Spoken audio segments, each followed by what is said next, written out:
Parurusahan ng Diyos ang mundo. Makinig kayo. Wawasakin ng Panginoon ang mundo hanggang sa hindi na ito mapakinabangan, at pangangalatin niya ang mga mamamayan nito.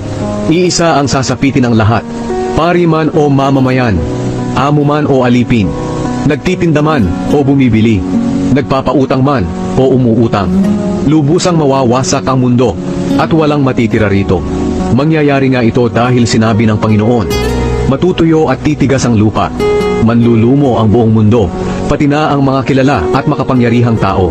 Ang mundo ay dinungisan ng mga mamamayan nito dahil hindi nila sinunod ang kautusan ng Diyos at ang kanyang mga tuntunin. Nilabag nila ang walang hanggang kasunduan ng Diyos sa kanila.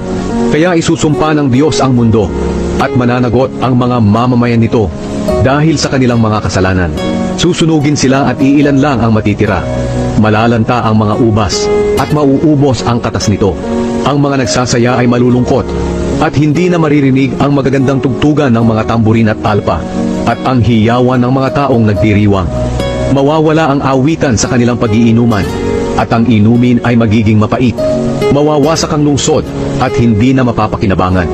Sasarhan ang mga pintuan ng bawat bahay para walang makapasok. Sisigaw ang mga tao sa lansangan na naghahanap ng alak. Ang kanilang kaligayahan ay papalitan ng kalungkutan.